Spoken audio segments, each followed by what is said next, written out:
Well, welcome to Ask a Responsive Fundraiser, where we take your questions to a fundraising expert so that you can grow generosity. Today, we're taking your questions to Michael Bittel. Michael's a Director of Fundraising and Development at TechBridge and the VP of Nonprofit Success at Life Legacy. He brings decades of expertise in fundraising, from major gifts and planned giving to development leadership. He stewarded transformative gifts up to $25 million while also championing the loyal $100 donations that sustain so many nonprofits. With graduate degrees in business and education, a CFRE certification, and a track record of success, Michael helps nonprofits craft legacies that honor donor values and drive missions forward, offering practical strategies that deliver long-term results. Michael, thanks so much for taking the time to come on today and answer a few questions. Thanks for allowing me to be here and talk about one of my favorite subjects in the world. Yeah, I'm looking forward to diving in. And so let's do so. We're going to jump into the first question. With so much focus on annual giving campaigns, we're worried that planned giving donors might feel overlooked. So, how can we ensure they receive meaningful recognition without taking resources away from other programs? I am a huge proponent of treating planned giving donors like major donors. They are making the same kind of commitment to our organization that a major donor is doing. So I think we treat them exactly the same way. You know, I think we communicate with them frequently, talk to them about what our organization is doing.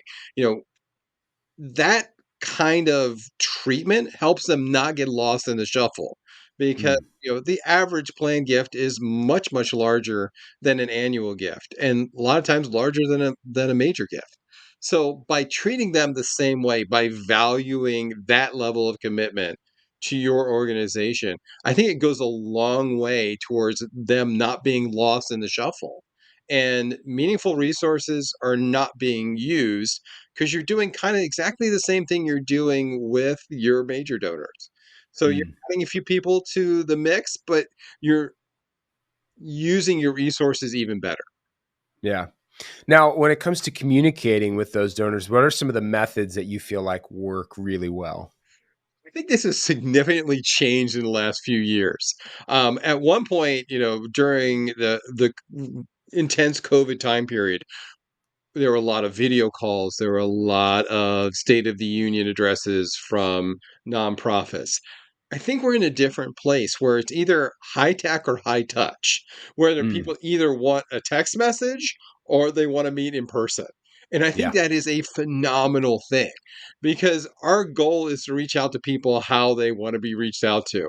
And yeah, if they want to see me in front of them, I'm great with that. If they want a text message from me every once in a while checking in, and that's how they feel valued, I think that's a great thing.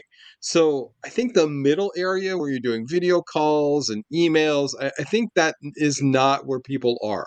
I think you really need to do the high tech, high touch thing. yeah. Yeah, I know that that listening and really understanding your donor is something I know we really believe in. I think is so important. So I really appreciate you bringing that up.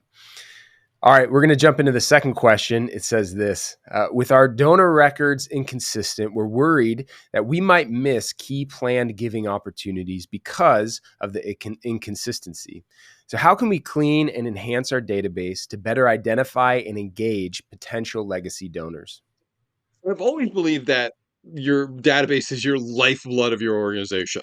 I started out my Yeah. career as a database manager, and I remember one of the funniest moments of my career was one of my VPs came to me at a healthcare institution and said, "Michael, you're a database manager, but you actually have a personality."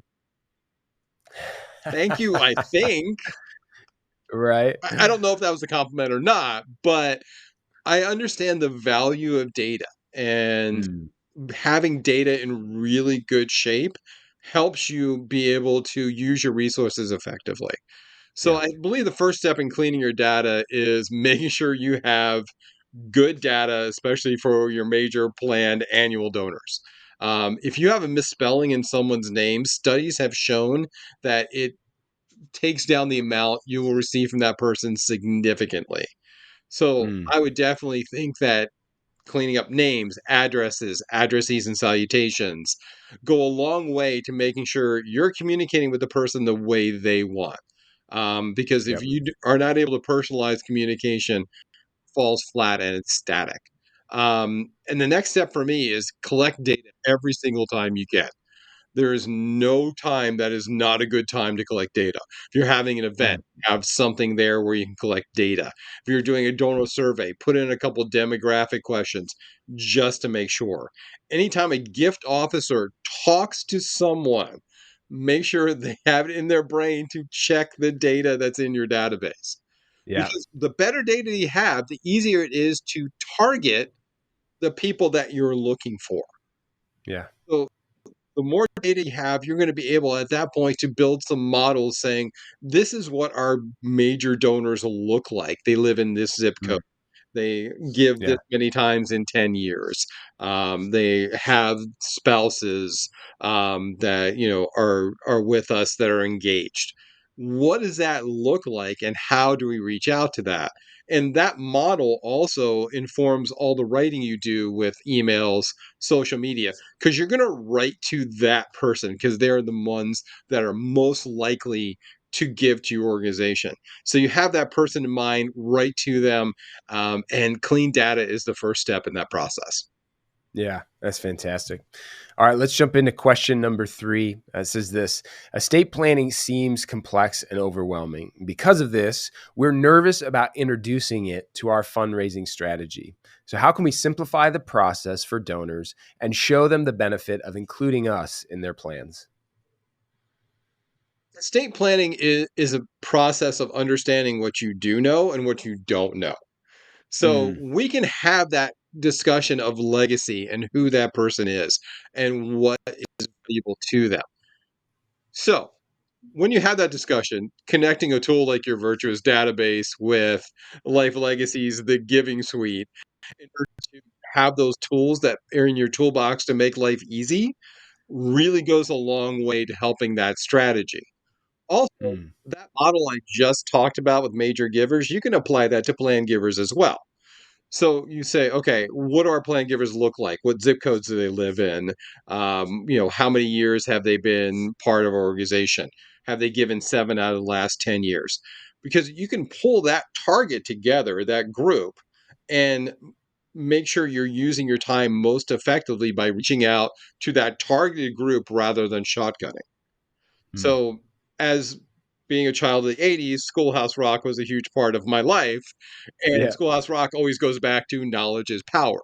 The more you know, the better off you are. Even more so, the more you know and having the right tools with that knowledge to create a whole in order to do things effectively and time efficiently, the better off you're going to be. yeah.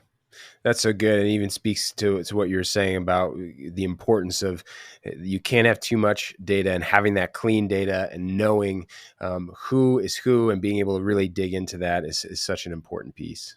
Absolutely. Yeah. Well, Michael, thank you so much for taking the time to share your expertise with us to help fundraisers grow and hopefully to help those grow generosity. We really appreciate it. It's one of my favorite things to talk about. Thank you.